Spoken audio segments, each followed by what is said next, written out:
We are doing volume of a pyramid. We're asked to find the volume of a pyramid with a square base where the perimeter of the base is 18.1 feet. The height of the pyramid is 28.1 feet. And then we're asked to round our answer to the nearest tenth of a cubic foot. All right. So it's been a while since I've drawn one of these. Let's do our best. So I'm going to go ahead and just see if this works.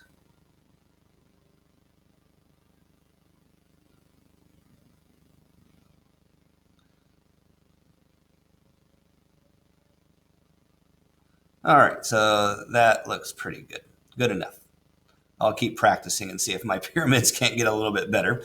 But now let's lay, whenever we do one of these, drawing this kind of threw me off a bit. Whenever we do one of these types of problems, we want to write the formula that's associated to the terms that we're given.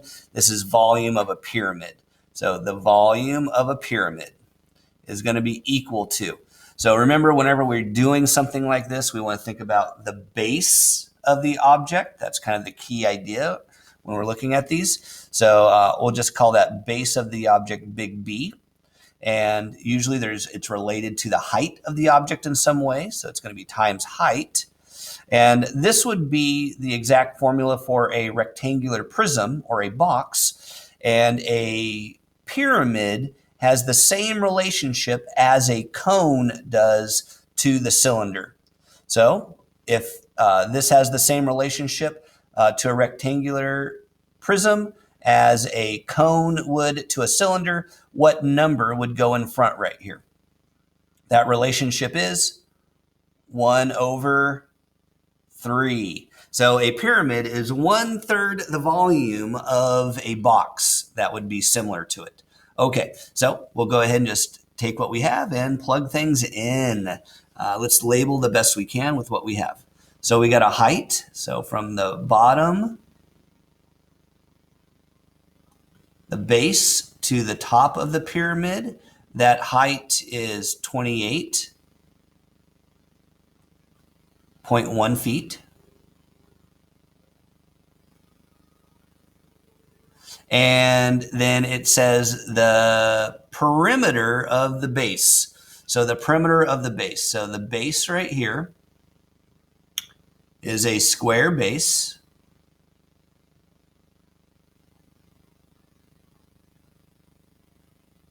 Square base.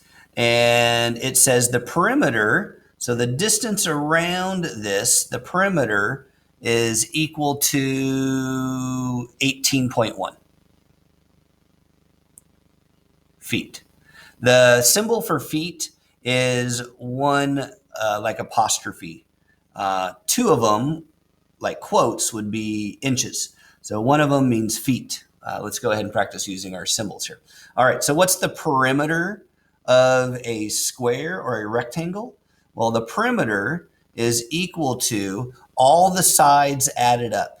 So 2L plus 2W if this were a rectangle, but since it's a square base, then all the sides are the same, so it's going to be 4 times whatever the side length is. Okay, so I'm trying to get the pieces out so I can find the base, which is what I need here. We already got the height. Now we need the base. What's the base? Area of the base is what this is. So the perimeter is, I'm not leaving myself much room here. I'll just do my work up here. So is 18.1 is equal to 4s, or the side, divide by 4, divide by 4, and I get 18.1 divided by 4 is 4.525, and that's equal to our side length right here. So that's how much one side, the length is 4.525. All right, so how do we find the area? So this is the area of the base. How do we find the area of the base? It's rectangular, length times width. In this case, it's all the sides are the same, so it would you can think of it as that same idea, but you're basically squaring it. 4.525 times 4.525. Okay, so the area of the base, let me change color.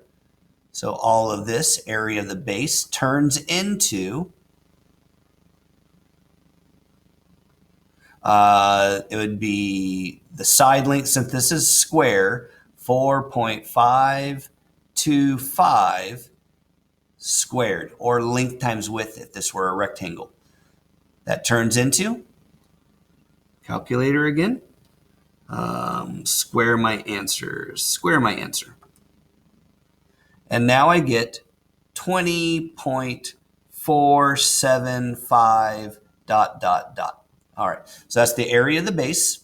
Make sure you keep this number. We cannot round yet, so you have to keep this number going. All right, so now we have everything we need to fill in our formula. 1/3 area of the base is 20.475, going on forever, times our height, which is 28.1. And all of these are in terms of feet. All right. So this would be actually feet squared times feet, giving us our cubic. But so the technique I would use here is I would multiply these two together first. That gives us the number on top, and then divide by 3. Okay. Actually, I'm going to go ahead and, since I got all of this, I'm storing it at the same time. Properly, since this is a divide by 3, I feel like we have to do things left to right. That's one of the unspoken rules of math, is we do have to do these left to right. So I'm going to get volume equals, so 20.475, it's on my calculator, divided by 3 equals, I'll get 6.825 ... and all that's going to be times 28.1. So times 28.1. Volume is exactly equal to 191.788 ... and we're rounding to the nearest tenth of a foot. That's this one. We look at that one. 5 or greater. This gets approximated into 191.8. That should be our final answer.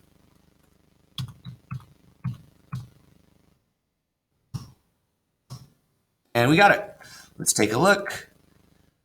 And everything looks to be about the same. These are the numbers that was getting stored in on my calculator. Good. Remember my advice, you have to do this left to right. Different types of problems. Given perimeter of a square base, the given area of a square base, that would be easier. We just plug that number in here. Given side length of a square base, so we have to take that extra step of finding the area, multiplying it by itself, basically. So this was definitely the harder one. I'll go ahead and let the rest of you try them on your own.